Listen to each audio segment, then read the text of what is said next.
This is the all-new Amazfit Balance Ultra. I've been wearing it for a few weeks. Today I'm going to share my overall thoughts.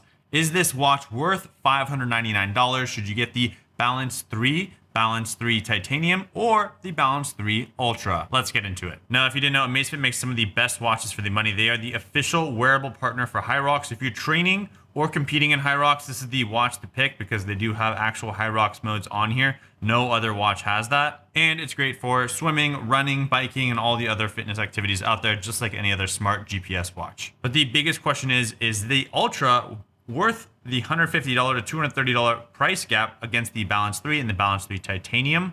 This one has a titanium frame. It has 5 buttons instead of just 4, so there's one here. This is the life log button, and then that the Balance 3 does not have, button on this side, and then 2 buttons inside, one in the digital crown and one button down here and the crown right here that you can control with as well. It has a 30-day battery life instead of a 21-day for the Balance 3, 50 hours of GPS battery, ooh, and a cool flashlight, versus 41 hours of GPS on the Balance 3, but they're the same 1.5-inch AMOLED screen, very bright, same 3000 nits, same bio tracker, same ZEP app, same High Rocks modes. So really the physical upgrades on this watch are pretty narrow comparison with the Balance 3. And there is a couple $100 difference. So it's like, do you get the better one or just save a little bit of money and get the slightly cheaper one? Now, one of the biggest reasons to upgrade is this button right here, the extra 5th button, which is Life Load. So if I want to log anything inside the ZEP app, I can press this button, activate the microphone and say, hey, I just ate a hamburger. And then I can stop the recording.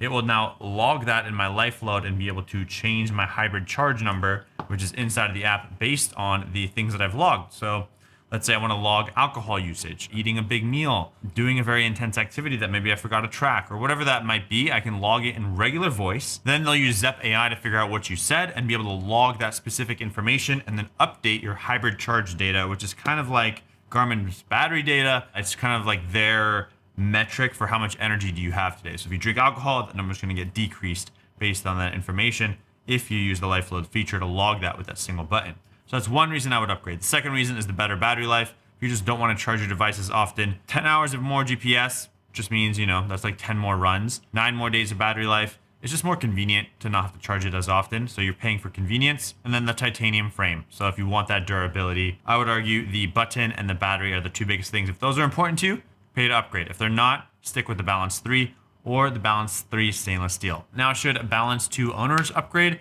Yes, because the Balance 2 is not getting the High Rocks race and simulation modes. Those are only available on the Balance 3 and some of the other newer watches. If you're just using it for like daily health tracking and shorter runs, then it's not really worth it. But if you're like, hey, I feel limited by my watch, upgrade from the Balance 2. Now, this is a relatively large watch. It's a 15.8 millimeter watch, which doesn't make it small. I have large wrists, about 180 millimeter wrists. The titanium case keeps it at 57 grams, but it is still a big boy. You can see on my wrist, I think it looks relatively normal. It's not small. If you are, anyone with a slightly smaller wrist, this will look extra big. The Apple Watch Ultra 3 next to it right here, you can see the Ultra 3 looks a bit thicker, but the width and the circular size of the Amazfit makes it feel more slim. I think people do like smaller watches. I do prefer having a smaller watch. I don't love that the Ultra is so big, but because it provides so much value, I do wear a large watch. It does feel like more rugged. It is more round, so it can feel a bit more classy as well, but the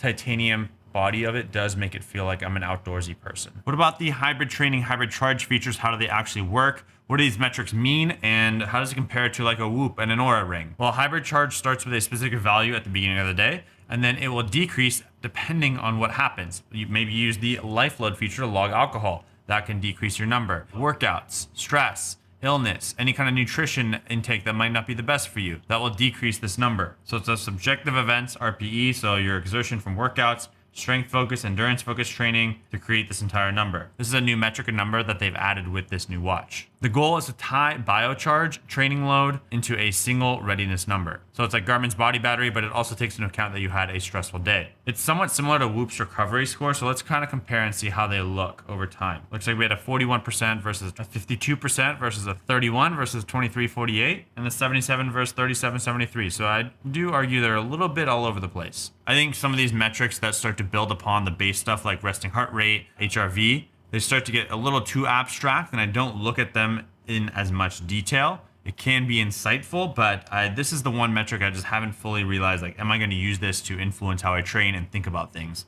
That one I'm not sure about yet. What about in comparison to the Aura Ring? We had a 2571 versus 85 readiness, 3470 to a 78 readiness. You can tell I was naughty this day, 2348 to a 51 readiness, and a 3773 to an 87 readiness. Seems like the Aura Ring was ranking some of these scores much higher than the other two devices. You can see how my hybrid charge decreased over time based on the workouts I did that day, as well as just regular life events. And I actually do really love the action button, or whatever this life load button is. I was able to log a heavy meal. I had a nice fat burger that day. I just set it and it instantly knew, hey, burger, heavy meal, log it. I prefer to look at like heart rate and heart rate variability. So let's just see quickly how those compare. Even just looking at the overall trends, you can see heart rate variability on the Amazfit versus the Aura Ring. They kind of have this similar trend. It's like up and then it dropped, it spiked once and then kind of started to rise again. So if I'm using that information to change how my behavior is, whether it's not drinking alcohol or working out, they're pretty on par.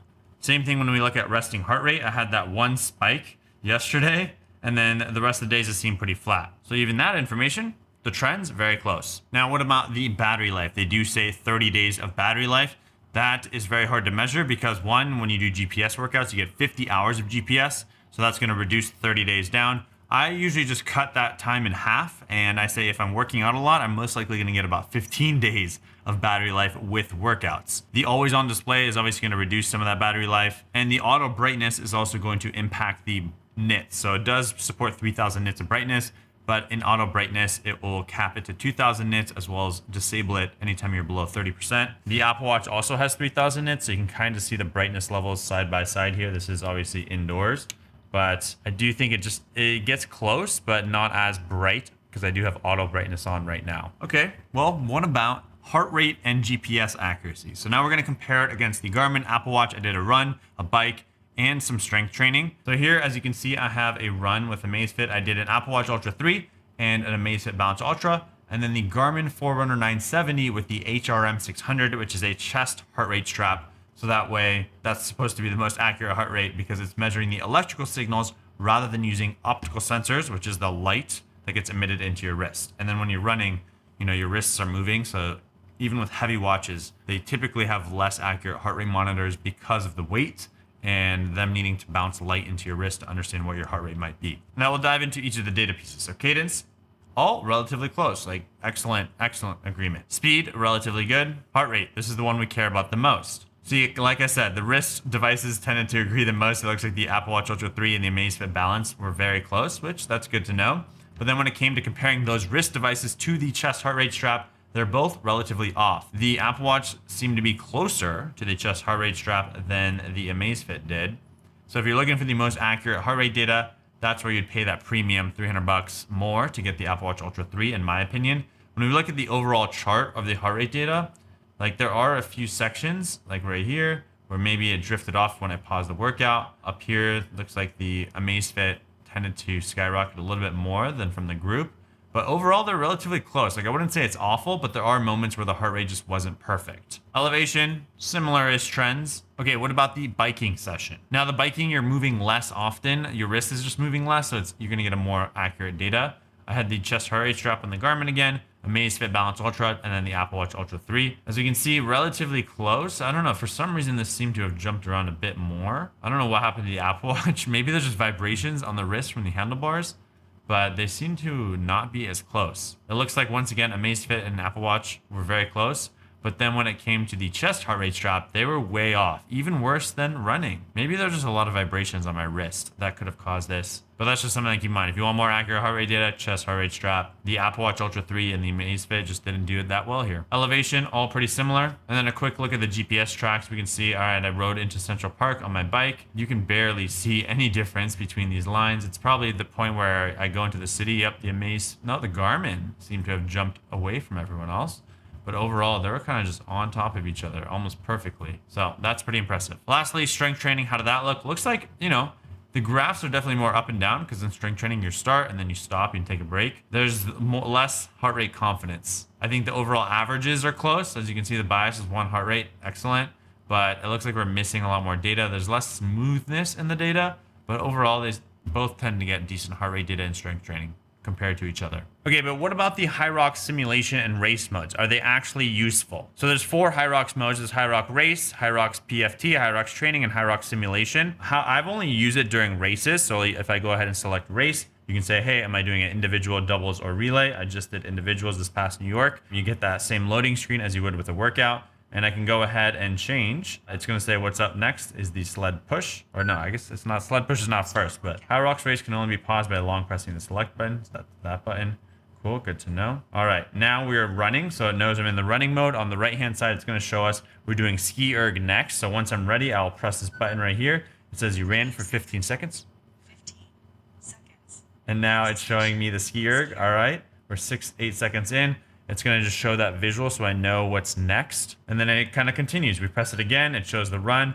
I press it again, it goes to sled push, sled pull. And this way, you can get that data straight into your app right after your race to see how fast was each station, how fast was your runs. And it just makes it easy to also know which station you're doing. Because I did get disqualified in New York City last year for doing the stations out of order. If I had just looked at my watch, I would have known which station was coming up next. So it's valuable to know, like, hey, I'm in the sled push right now. It shows the visual as a sled push.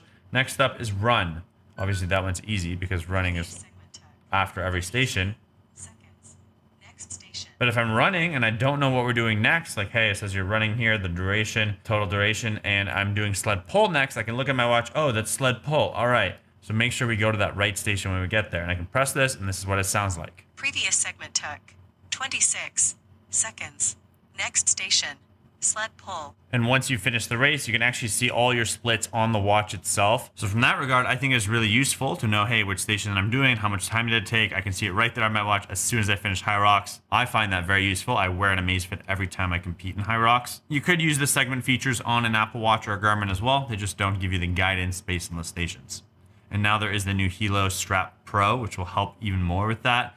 Do you want to test that? Comment below if you want to see that. A lot of Hyrox features that are unique and you just can't find it on any other watch. What about the watch faces, maps, widgets, the whole ecosystem? So they do have a lot of watch faces that you can go through and set it up with. There's a ton of different styles and variations. You know, all train, you got all these that you can go through if you want. Wait, we might as well select the hybrid training one, huh? You can put the time zone of different time zones. That looks cool. We got my VO2 max, the overall battery, the temperature, UV index, and there's the whole Zep AI where I can ask questions right here. There's a microphone, a speakerphone built in right here. We get the weather, all of my health data, fitness tracking data is available on the watch. It feels very smooth even when I use the dial or when I go up and down. Buttons are super easy to use. I can go between the screens as I need. You can swipe from each side. We got all the settings. There's golf modes, activities. There's a map section as well to be able to get guidance. You do have to download it, which is not ideal. There's map, there's heart rate, blood oxygen. So you have stress, like all the things that you will get on most GPS and smartwatches is available on this watch. Compass, barometer, cycle tracking, thermometer, stopwatch, find my phone, voice memos, because there's a microphone, camera remote, jet lag manager, meditation, HRV, world clock. You can even connect an Amazfit Helio strap as your external heart rate monitor. They've got it all. But their app store hasn't been around as long as Garmin Connect's IQ, which I don't really love. It's still complicated to use. But they do offer these types of features and kind of apps as well. And then there's syncing with Runna, Strava, Training Peaks, Apple Health, Google Fit. The Runna one just recently came out, so I need to test that out, which I'm very excited about because I use that and I'm training for a sub 3 hour marathon this fall using Runna. And I use it on the Garmin and Apple Watch. So now I can start using it on my Amazfit too. But overall, the ecosystem, relatively strong. Okay, what about the outdoorsy features? So we do have a flashlight, which I think should be on every single watch. Press and hold, flashlight turns on. I like the double tap on Garmin's more. It's just easier. Like, I don't love press hold. It takes a bit more energy, whereas a double tap takes less energy. I'm that lazy. And it does have, you know, different brightness levels. So I think we can tap here and be able to increase the brightness. There's red light. So that's nice to have. We have NFC payments on here, speaker and microphone for Bluetooth calls. It's water resistant up to 100 meters. You can recreational scuba with it up to 45 meters. Ideally, I would not wear this in a steam room or sauna. I can just degrade the seals over time. And that's with any watch. Like, you can do it, but it's going to slowly degrade that watch's casing over time. They have rucking, triathlon, multi-sport, and a whole bunch of different modes that you can activate on this. Okay, but what about this strength training mode? Because there is auto detection of strength training workouts. How well does it work? I was very surprised. So I did a little strength training workout here. I do one at least twice a week. We can see my overall heart rate. Obviously, we dove into that already. anaerobic, aerobic. It shows me the muscles that I use based on its auto detection, movement evaluation, stability, continuity, consistency, overall evaluation. I could have also done a voice memo at the end and during each set to say how I felt and anything I want to kind of note about it. But here you can see how well the auto detection worked. It shows bench press, how many reps I did for each one, and then the weights. I did not really modify the weights. I just kind of let them be. But when you're doing the workout, that is one thing you want to do, and that does require manual work. But once you set a weight and if you maintain that weight, you don't have to edit it after that set. It did catch some of them, like pull up and bench press, but some of them it says choose a workout. So that just means it didn't auto detect yet. That's where I would just say it's not perfect. I use a watch, an app on my Apple Watch called Motra, and that auto detects as well. Nothing's perfect. It's pretty decent enough. It's close enough, and it gets like halfway there. And I think it's the same thing with the Amazfit. 50% of the things are detected, which like it saves you 50% of the time to manually log them. Now, do you care enough to log all these all the time? That's a question for you. I think it's important for me. I like to see the trends over time, and Strava's really supporting strength training and putting all those workouts in there. So that's why I do like having auto detection to help reduce the time it takes to log what I'm doing in a workout. Now, what's the final verdict on this watch? Should you buy this $599 Amazfit Balance Ultra? If you're a High Rocks trainer, you also do running stuff, you want something that's high quality, like this competes with like the $900 Garmin's, the $900 Apple Watch Ultra. I think this is what that's competing with, and it's $300 cheaper than those. Software, great. Hardware, great. If you're someone who's like, I don't care about the brand, I don't need to be wearing a Garmin, and Apple Watch is just, I don't need all the smartwatch features, then I think finding the best tool for the best price, this is the watch that I'd go with. If you're doing High Rocks workouts, training for High Rocks stuff, this even more so. Like then I'd forget about the price and the features. Like I would buy an Amazfit watch if you're someone who's training and competing in High Rocks, just because they have the entire High Rocks integration inside their watches. So if you want something that has a 30-day battery life, great watch, I think this is it. Amazfit Balance Ultra 3. Let me know what questions you have. I can do another review on this compared to other watches. Will this become the second watch on my wrist? We'll find out. I'll be competing this fall in a marathon, and I might wear this. Let me know if you want to see that in my 6th watch review. We'll see you in the next one. Peace.